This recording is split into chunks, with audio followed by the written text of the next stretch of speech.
I think it's easy in a political time to shy away from politics, but actually it requires you to lean in as an artist, but also as a person. And I think that we lose our humanity a bit if we decide it's too uncomfortable caring about people when they're under threat.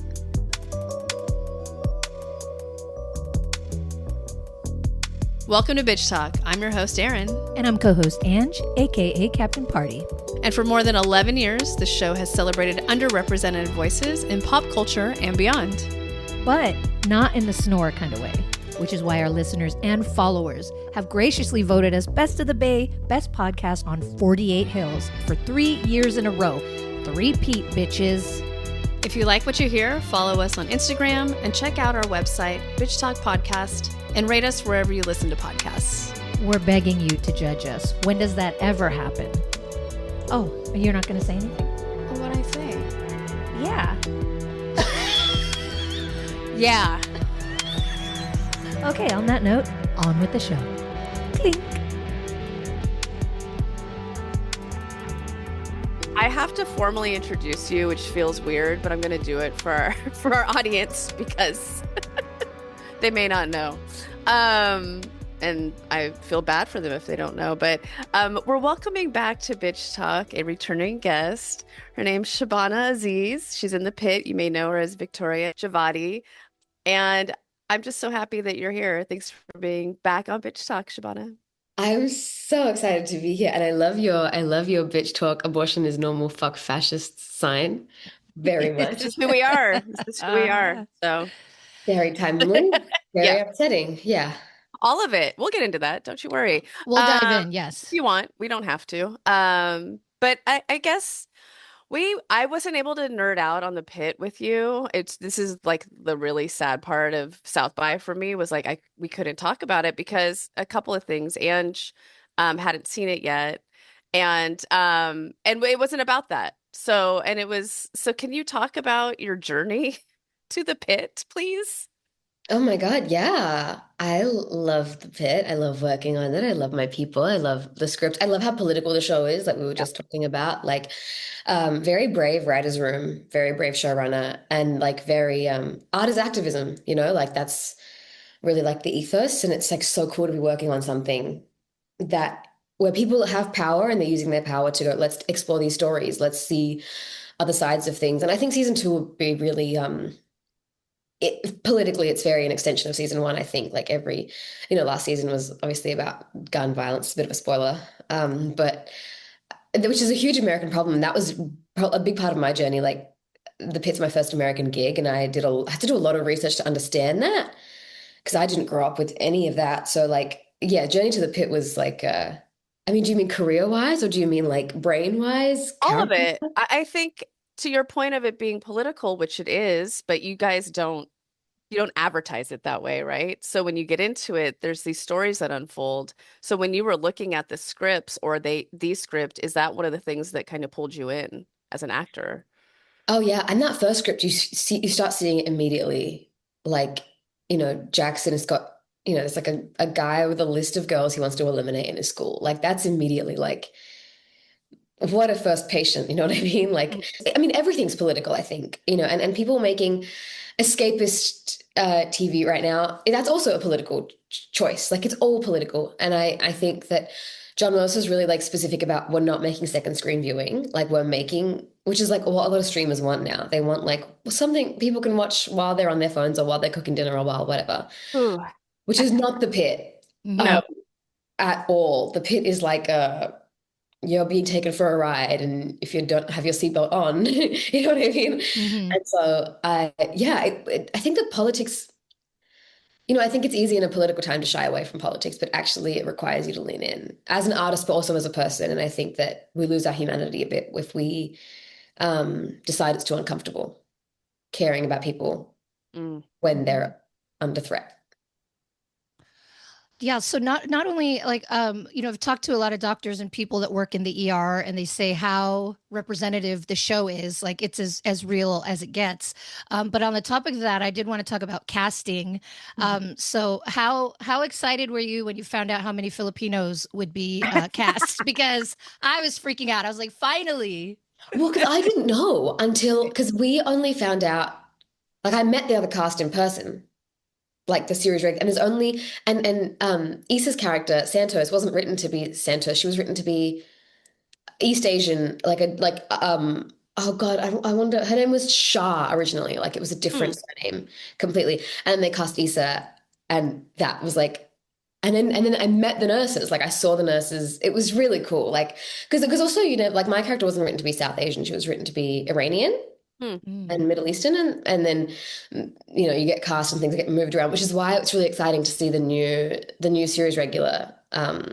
Her character is like Persian, Iranian, Middle Eastern, like it was written to be some vague thing of what Victoria wasn't because they cast me. So I think it's very much like, I mean, Filipino nurses make up this whole like they make the ER. Filipino nurses make hospitals genuinely in America. It's insane how little credit they get culturally for that, and then also how much that like the Philippines' economy is reliant on these Filipino American healthcare workers. Mhm. Um, which is why, I mean, it's a really crazy time right now if you're working on a visa, which I am. I'm working here on a visa. Um, and so I'm with my Filipino nurses. I am hoping they're all okay. Yeah. Man, I didn't even think about that. Mhm. Shabana, I'm sorry. Well, there are some economies that are just gonna Yeah, really anyway. it's already happening, really. Well, we got you if you need a place to if you need to come to San Francisco, I got an extra room. Oh God. Although we're probably being surveilled, let's be honest. We have a Oh, show called we Bitch Talk yeah, and things we talk about. we've been being Ugh. surveilled. It's fine. I don't care. Um, I do want to talk about I still want to nerd out about the pit. So, I mean, it's Noah Wiley and it's John Wells, and that's already like those guys have a name in the industry and they did ER and I grew up watching ER and having the biggest crush on Noah Wiley and now he's back better than ever. I know this is probably weird for you to think about because he's an elder to you. Yeah, and he's But like your he's like dad's age, our maybe. yeah, but he's like in our age range. But like I didn't think there's a lot of actors that don't age like a fine wine, but then there's Noah Wiley. So let's just talk about that. And I I know he's so weird about it. He hates it. I know he hates it. I'm not here to yuck anybody's yum. I'm not here to like Don't I judge me. Shabana. it's a strange thing. I've never watched a medical drama actually. You didn't watch ER? Like She So when wasn't I even homework? alive But then. Come on. for homework. I Okay. know, I know. I did start it for homework, and but they made so many episodes back in the day. Like they would work So all the time, yeah. and so I felt like I watched ER. Like I got the audition, and I felt like I watched ER full time for like a month, and I'm halfway through season one. It's Yeah. insane. We watched it It's every Thursday. It was great. it's a great show. It's really great. And John's great, and like obviously The West Wing and like Shameless, and like I watched a lot of John Wells' stuff just to understand his like um not to be like Fast and Furious Vin Diesel about it, but like his understanding of family. Like John Wells does a lot of big ensemble shows, and Yeah. being in an ensemble is like a really different experience to being in a project where there's two leads or there's one lead or whatever. Like it's a different kind of game. And John Wells invented the walk and talk, right? That was John. Hmm. So that's another like there's a lot of stuff to do. Like it's interesting in an ensemble when you're like building a character. It's like for me it was like a very specific thing. I'm building a character in an ensemble, which is very different to building a character in a different space, Mhm. I think, of what I want to think about and what I want to be aware of. Like, because it's an ensemble and it's like a workplace show, it's easy to be like, oh, I'll do medical research and I'll be like, what's a doctor like? But actually, then when you get into the room, everybody's got the same energy. Do you know what I mean? And so for me, it was really important to go, okay, medicine. And I did a lot of medical research and research on like what it is to be in a teaching hospital, interviewed a lot of med students. What is it to be in med school? Like culturally, what's the vibe like? But then also I was very like Javati. What can I bring that absolutely nobody else will have in this cast energy wise? So I did a lot of research on like young people of like I'm playing the youngest one by like 5 years.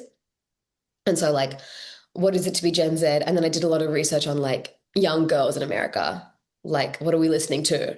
A lot, like what are they reading? Like how can I give her like and I watch a lot of American like glossy TV shows to be like, what does somebody who works somewhere that's so gritty and gross and like baggy scrubs all day, what does she aspire to on her outside hours? Do you know what I mean? Like which how does that interact? How does that change the way she sees patients? And it changed the way like, in episode 8, we get this like influencer comes in and Javadi's like, oh my God.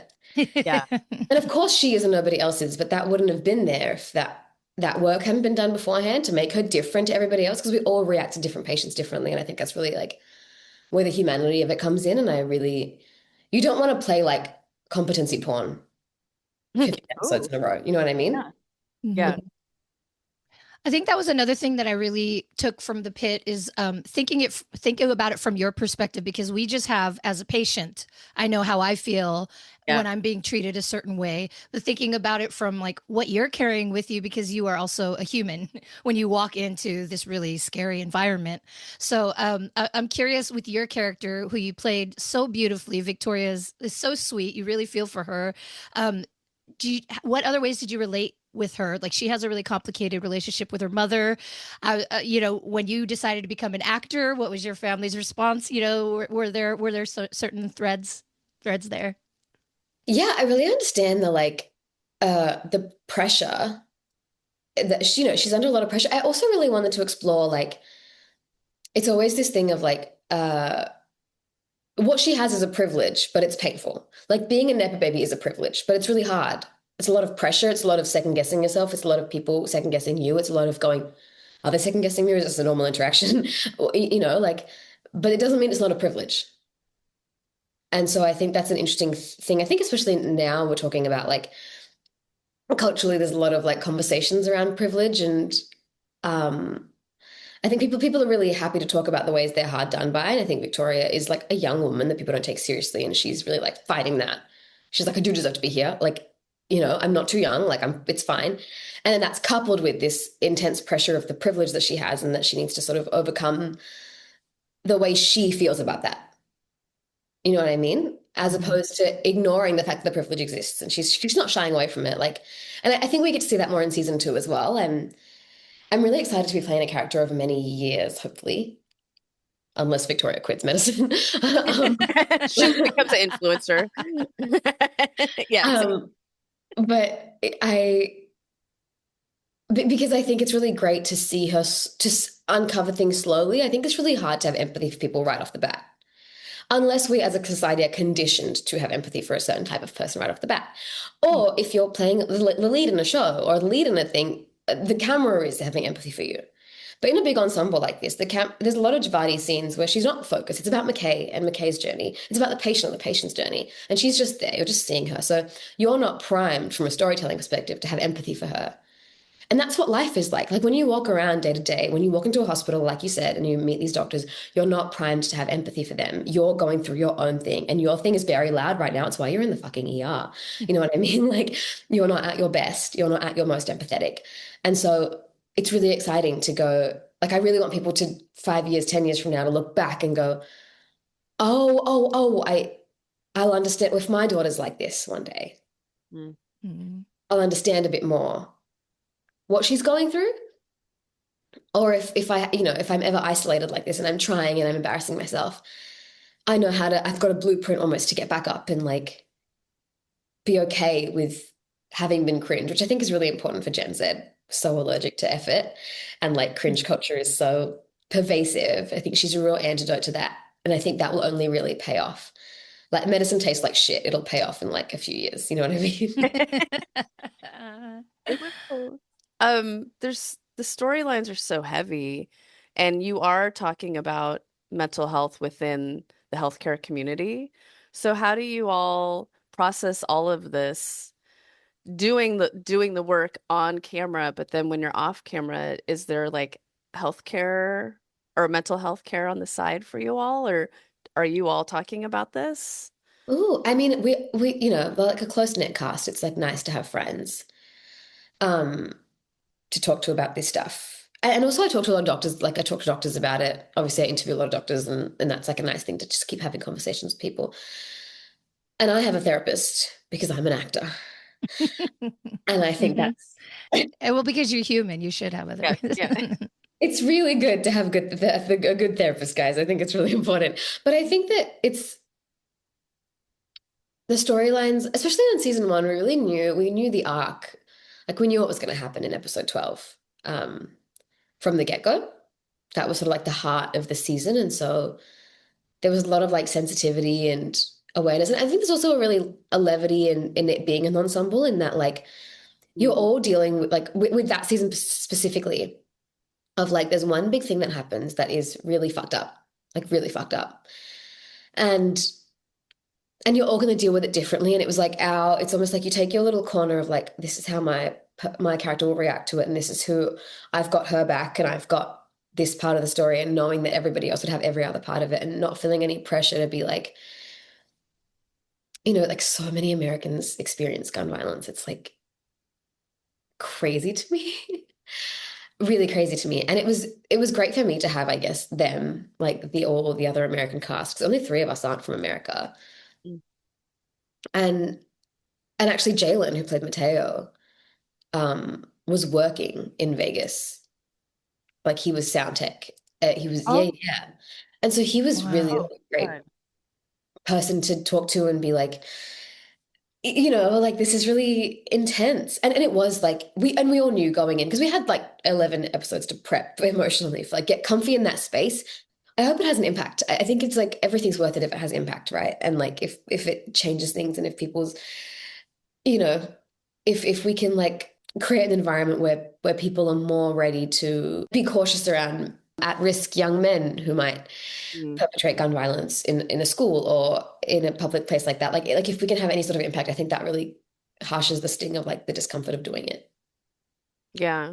My husband finally started watching The Pit, like literally in the last few weeks. So now he's watching all of that part of it. And he's like, every politician that sides with the NRA should be forced to watch these episodes of The Pit and then Hmm. see how they feel after it. But And you it's have a fascinating because we're not even there. We're just one part of the first response team. Hmm. right. We're not the paramedics. We're not the firefighters. We're not any of the first response Yeah. people. And we're also not that like, like a lot of obviously our patients were there, but the show's focus is on the healthcare workers and the nurses and the impact and the toll it takes on us even now, right? Like that's not going to stop. The PTSD from an event like that doesn't just stop. Mm-mm. Um, but I'm interested to see the impact and hopefully like it slowly creates some kind of change, even in people who, I mean, obviously politicians would be great. That was always the goal. But I think even if people go, if enough people see it and they go, maybe this isn't the route for me to take, and Mhm. it stops a person from behaving in that way. Mhm. Um, and the numbers are really good. Like it's like 18 million viewers an episode now. It's crazy. Yeah, speaking of impact, I think it's wild that the first regular gig you get in the States is one on HBO Max or whatever the fuck it's called now. It won the Emmy. It's just like all these things. It's like every single thing. It's incredible. I think you're a good luck charm. Don't jinx me like that. Touch Oh, wood. you're a bad luck Or charm. yeah, you're a terrible luck charm. Yes. No, but can we get into the Emmys now? Because yeah, Yay. we need some time to talk about this. Yeah, really crazy. A very lucky first gig. I'm very endlessly fucking grateful. How does it start? Like, are you like, okay, what do you want to wear? Do you start talking to designers? Like, how does the Emmys, the preparation for the Emmys, just all of it, how does that even happen? I mean, it's an interesting thing. I think everybody thinks it's like a very glamorous, gorgeous thing, which of course it is in so many ways. But it's also like for somebody who's new to it, it's a lot. And it wasn't preparatory. What it was like, it was really intense. It's like you find a stylist and you find a team, and there's a lot of events in the pre, and then are they talking to designers, but you're not cool enough for this designer, so they don't want to lend you this dress. I'm so sorry. Like you can't get, these are what we're looking for. Okay, they said no, they said no, they said no. Well, these are our options. And then it's, we're working 12-hour days full time. So then it's fittings on weekends and after hours and whatever pockets of time you can manage. And then it's like, and then you do these press lines. Have you been the press lines, which I had never done a press line before. And I had a few, like at a different event, a pre-Emmys event, there was a press line where there was no PR person. Like I didn't have a PR person there with me. And Oh no. I didn't know how it worked either. Like I just didn't know how it worked. Because I'd only done Pitt, like I'd only done like for your consideration, Pitt events where the HBO team takes care of you on the carpet and Yep. matches you up Yep. with press. And so I literally got on the carpet and I didn't know what to do. And everybody was talking to somebody except for this one guy. And this one guy, I just went, looked, I turned to look at me, looked me up and down and went, and then just went on his phone. No, that is not valid. Nope, But it was, absolutely. that's not his job. His job isn't to introduce himself to me. My job isn't to introduce Yes, it myself. is.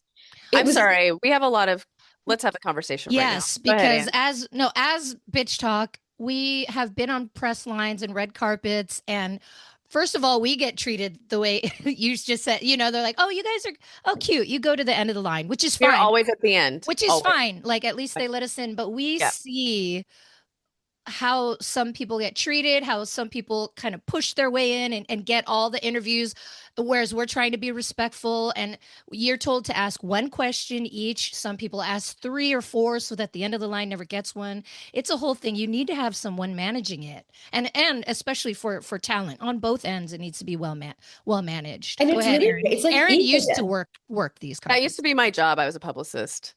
So it's even like harder for me to be in these places where it's not being managed. And I'm like, anyways, yeah. Well, and we'll hear like really boring The questions, and worst then it's questions. like, We're like, oh, come come on. down And here. we're here to have fun and like fuck around. We've interviewed you twice already. So it's like, it's just really, it's a letdown a lot of the times. It's really wild. When it's well managed, it can be so fun and silly and like just gorgeous connection. You just like meet somebody who's like, and you get to talk about art and politics and like, and spread your message. And then if it's like bad, it's like full ego death. And there's like 12 cameras. And so Full ego. it is. My friend was like, if you ever write a memoir, it should be called Ego Death on the Red Carpet. And I was like, that's miserable. That's so, what a specific, incredible burn.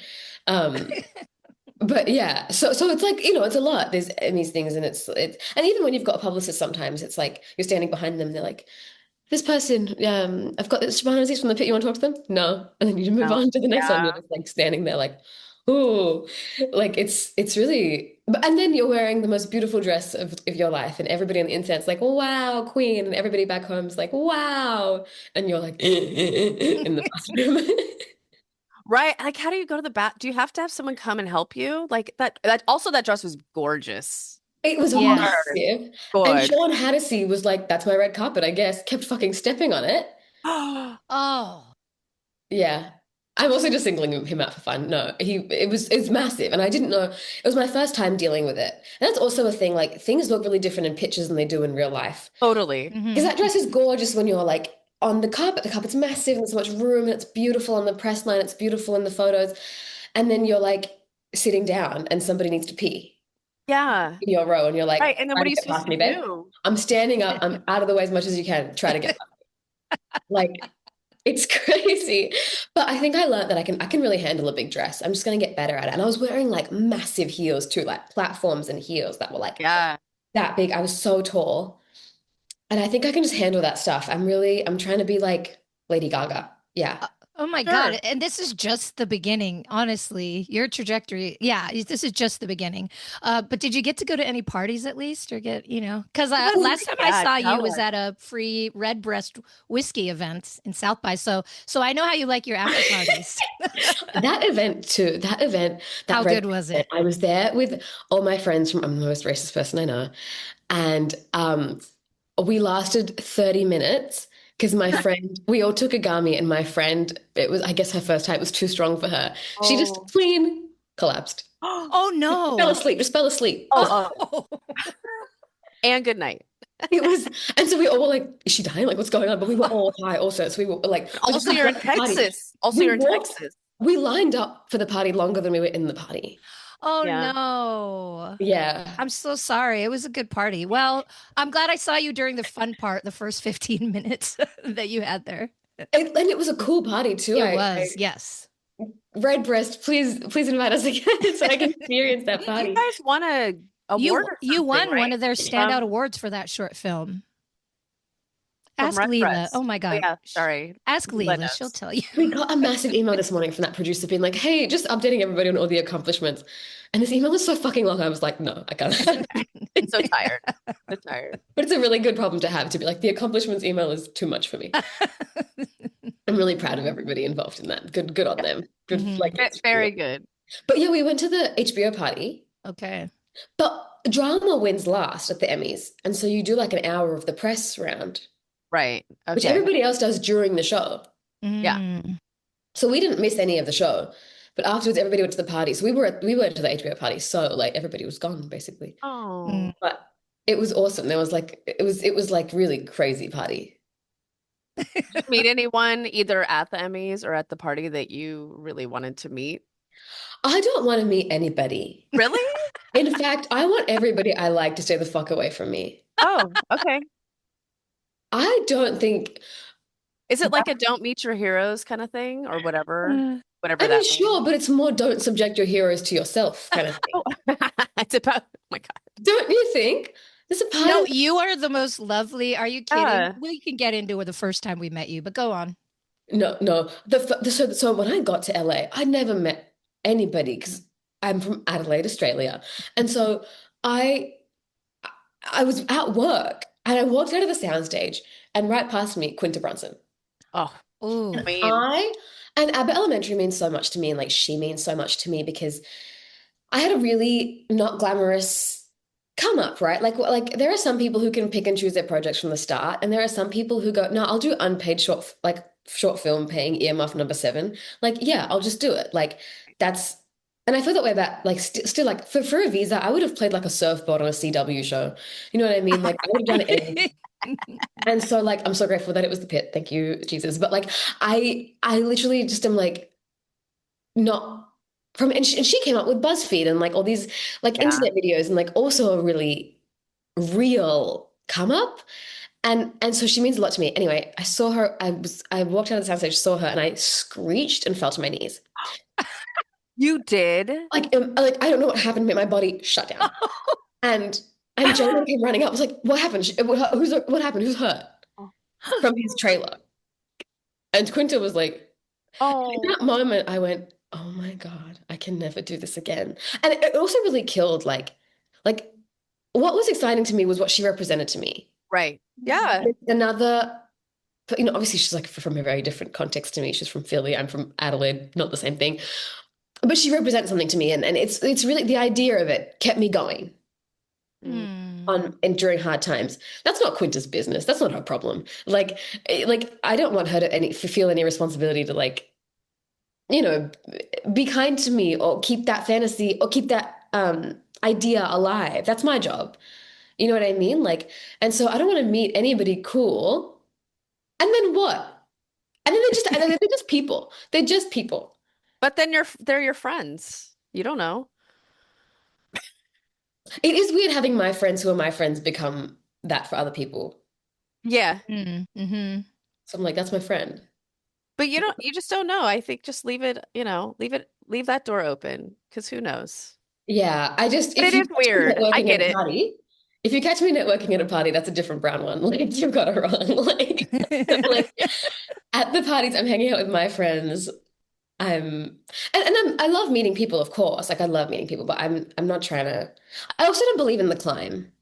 That sounds really weird, but like I really believe in like moving sideways and making genuine friends. As Mm. opposed to, I Totally. think some Yes. people, That's some the story people, of bitch talk. Yeah. We moved to the side. Yeah, we're just yeah, we're people want bobbing to and be. weaving. You just want to be, yes, you want to be like surfing, not climbing. Like I Mm. just think it's like people want to be like handed their career by like a really cool person. If I meet this person, they'll change my life, and it's so much pressure to put on one person. Also, Mm, like just be nice. Like if I see somebody I like, I'll be like, love your work, see ya. yeah. But I always want to leave before they want me to leave. You know what I mean? You never want to like, I don't know. I'm very cautious about it now. You are so funny. You need to take this up with your therapist because we couldn't have loved you more the first time we met you for a bird eater.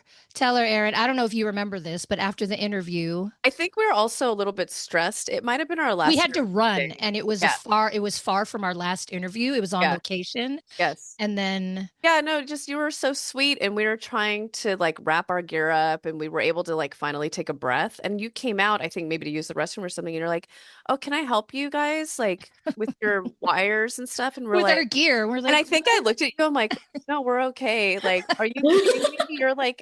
You're a star in this movie." Like, I don't, but thank you. I really appreciate you. I remember it It- now. You were no, but like you're wired. so sweet. And then of course we see you for I'm the most racist person I know. yes, And that yes. was the funnest interview. It was our last one of That the was one of the entire best. South by Yeah. Southwest. And we were laughing to the point of tears. I think it was hilarious. So It was an unhinged interview you a little bit, you but are in like so the fun. best, but in the best way possible. It was so fun. It was I so am working on that. I got Twitter recently. Oh. oh And I because to heal myself from Instagram, because Instagram is so about the way you wait look.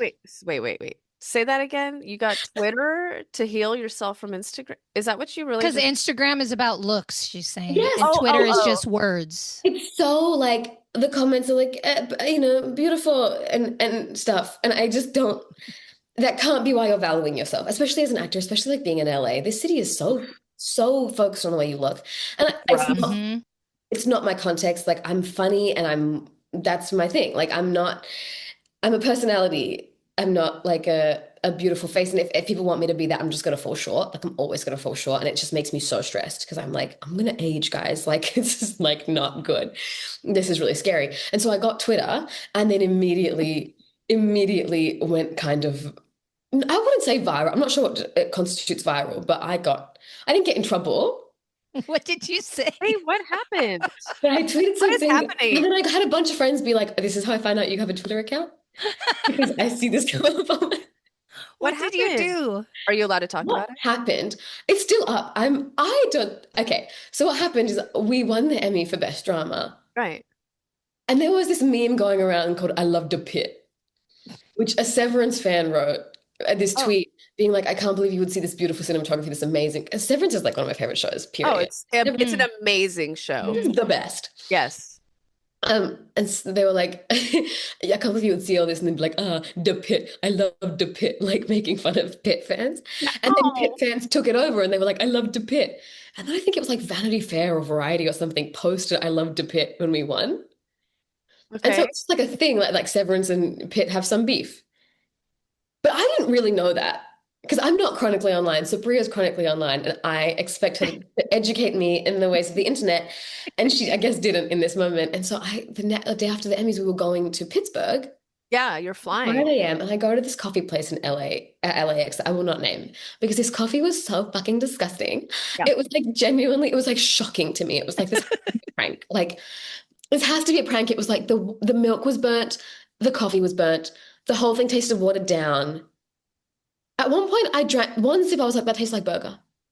Like it was insane. This coffee was insane, You and I probably paid like $25 for it. and it's Yeah. both people making it or people of color. So it's like, it can't be racism. Like this is something's going on here. Like they're fucking with me. They have to be fucking with me. And so I tweeted, I just had a coffee so vile that I'm sure, like I feel almost certain that a Severance fan made it. Just being like, just like That's comedy gold though. they're That is Severance Great. fans. so And good. they Great. recognized me and they went, no, you're not having coffee this morning. Yeah, That's all I did. And then that just went. That is and Sabrina so told good. Noah, and then Noah's been telling everybody because he thinks it's so funny. And it's not good. That is hilarious. That's a really good, Good yes. job. I'm proud of you. That's great. So that bitch talk episode needs to come down. I remember that bitch talk, that conversation. I think we talked about like, oh, we said some things. Yeah, there was I think sister love. I think it got a little Oh my freaky. It God. got a Yeah, little we were talking freaky. about, yeah, anyways. And there's context, and it is funny if you remember Yes, the it context. is funny. The internet never likes context. They just want to be like, No, it's not nuanced at all. Mm-mm. no. Yeah, but Anyway, you're also in, we didn't even mention, I don't know if you know that we had Emma and Leela on for Lesbian Space Princess, Yeah, which yeah. is so good. Oh my God, everything. It's and so it comes good. out in a month. Oh, does it really? Here in the States? Yeah, Halloween, October 30th. It'll be in cinemas in America. It Oh will be? shit. Oh, we'll replay it. We'll replay Okay, it. we'll We'll rerun repost it. that. Yes. Oh, I'm my that's really gonna be God. excited fun about on it. the big screen. Yep. Yeah, and we saw it in San Fran, and Yep. it was like Rocky Horror. It was Well, like, I'm sad we missed you here. It was like you were in and out, and I don't remember what we were doing. yeah, they last minute the Pitt. I had Friday off, and I was like, please can I go? Please can I go? And Friday morning they were like, get out of here and come back by Sunday. We were like, Oof, so fast. um, but it was like American audiences are so rambunctious High fee. Yeah. They were high fee. and loud and enthusiastic, and I think especially like queer audiences right now deserve some fun, Oh just some God, fun, Mhm. some yes. levity, some like Mhm. reprieve from all the stuff going on. And also, I think even if you're not queer, I think it's a really fun movie. The Straight White Millions are like the most charming people I've ever met. Mhm. Um, and I think it's a really great exercise in like empathy can be fun. Learning to understand somebody can be really funny and delightful, and humor is a really, really great tool for connection. And I hope everybody goes and sees it. Oh man, Shabana, we keep talking. Now I I just want to bitch know. talk. I want to talk Um, about LA too. We got to have you back yeah, on after some season point. 2. Yeah, maybe closer to when season 2 comes out, like in the new. January, yeah. Well, I hope you still you I hope you still kept your medical care in Australia. You don't have to Yeah, see any doctors in the States, right? It's much better out there. I That's what did. I hear. I thought I was sick when I got in. Um, when I got into LA, and so I went to an urgent care, and I got seen by so many nurses, and I was like, "This is because they know who they know I who knew you I would are. come in and be like, hey, I need to do this new thing." It was so embarrassing. It was really like it was, yeah. I love America. I love healthcare. And I really am fighting for healthcare workers here. Yes, Thank of you. I know course. this Thank you. show is all about that. Mhm. Shabana Azeez, thank you so much for being back on Bitch Talk. You're on Yeah. the Pit, Emmy Award winning the Pit, and congratulations to you. Thank I you. love your career. It's great. Yes. Touch wood, guys. Keep touching wood. You keep saying nice things, and I'm so nervous this will be my last job ever. Oh, no, no, no, it's not. No, it's just your work ethic and yeah, I don't know if you've heard our lesbian space princess interview, but Leela was talking about how everybody just fights to work because they want to work with you, and it shows. That's it. You work hard and you're talented, and you are beautiful. But maybe one day you'll realize that. And you're humble. But Yes, you can't only be beautiful. You don't want to rest. You of don't want course. any eggs in that basket, guys. No, No, you go away in a minute. yeah, and there's so few of us that have all of it. Yeah. So few of us. Just But us. we exist. Yeah. We exist. So few of us. Oh my God. You are the best. This was so Yeah, fun. thank you. Thank So you. much. Thanks for joining us on today's show. You can find more information about this episode in our show notes. If you're missing us, you can visit us at bitchtalkpodcast.com to sign up for our newsletter and buy us a cup of coffee. Did you know we're also on the radio? You can find us at bff.fm. And lastly, rate and subscribe wherever you listen to podcasts. All the cool bitches are doing it.